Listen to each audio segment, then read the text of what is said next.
Presiden Prabowo Subianto mengatakan bahwa Brasil adalah mitra yang sangat penting bagi Indonesia di segala bidang, baik sektor perdagangan, teknologi, pertanian, maupun pertahanan.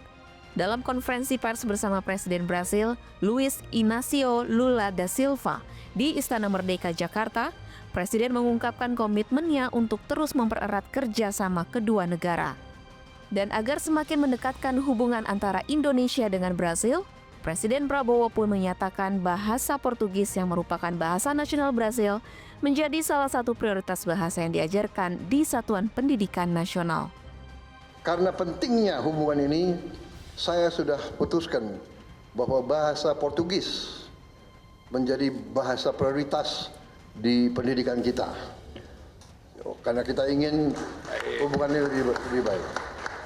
Selain bahasa Inggris, bahasa Arab, bahasa Mandarin, bahasa Jepang, bahasa Korea, Perancis, Jerman, dan Rusia, bahasa Portugis menjadi bahasa prioritas bagi kita. Presiden Prabowo mengatakan dirinya akan menginstruksikan Menteri Pendidikan Dasar dan Menengah serta Menteri Pendidikan Tinggi, Sains, dan Teknologi untuk segera menyusun kurikulum dan mengenalkan bahasa Portugis di sekolah hingga perguruan tinggi. Dia berharap pengajaran bahasa Portugis dapat segera diterapkan di sekolah-sekolah.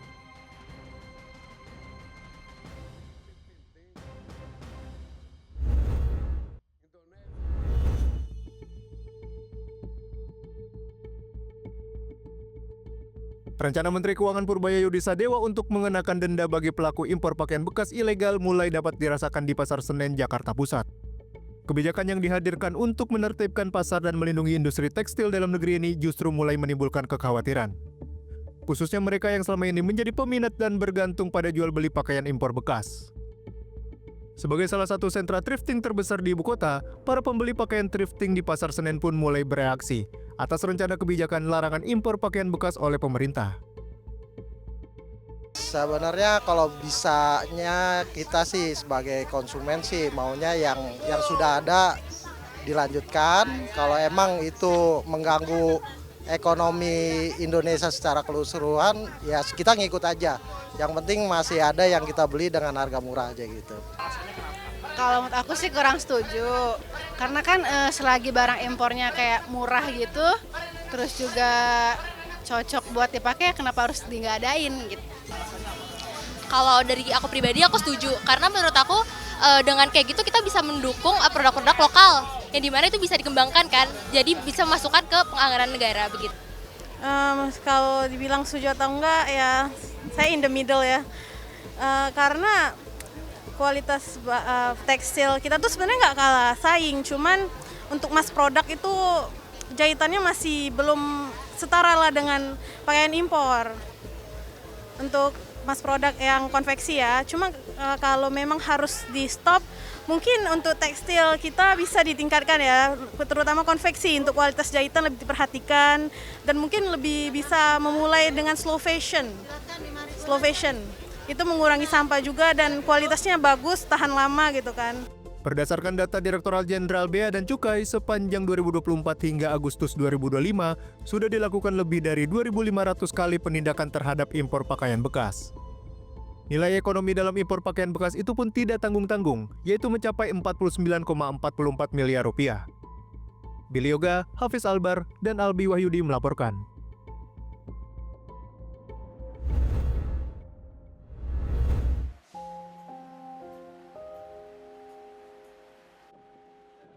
Kepolisian daerah Bali mengungkapkan sejumlah hasil penyelidikan sementara kasus meninggalnya mahasiswa Fakultas Ilmu Sosial dan Ilmu Politik Universitas Udayana berinisial TAS. Kabid Humas Polda Bali, Komisaris Besar Polisi Arya Sandi memastikan adanya kamera pengawas atau CCTV di gedung Visip Unut Denpasar yang masih berfungsi. Arya Sandi menjelaskan terdapat 3 kamera pengawas yang statis di lantai 4. Dari hasil rekaman kamera, pada saat kejadian 15 Oktober terlihat korban tiba di lantai 4 dengan tergesa-gesa. Namun selanjutnya tidak ada rekaman korban yang kembali menuju ke elevator. Kita periksa mulai dari CCTV di lantai 1, 2, 3, dan 4. Pada saat jam J kejadian, terakhir kali memang tidak terlihat yang bersangkutan dari lantai 4 turun ke lantai 3, lantai 2, lantai 1 menurut keterangan CCTV ya. Sehingga dari itu kita meyakini memang yang bersangkutan lompat dari lantai 4. Selain itu, polisi telah memeriksa sedikitnya 20 saksi dari lingkungan kampus. Hasil penyelidikan menunjukkan tidak ada indikasi yang mengarah ke perundungan atau bullying terhadap korban semasa hidup. Dari hasil lidik itu, kita tidak temukan indikasi ke sana. Justru yang kita temukan bahwa teman-temannya sangat sayang sama dia ini.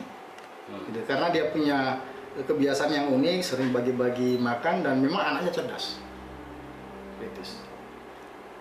Anak ini cerdas, namun ada kekhasan dari yang bersangkutan yang dimaklumi oleh teman-temannya. Hingga saat ini polisi masih terus mendalami keterangan sejumlah saksi. Polisi juga melakukan pendalaman barang bukti ponsel milik korban.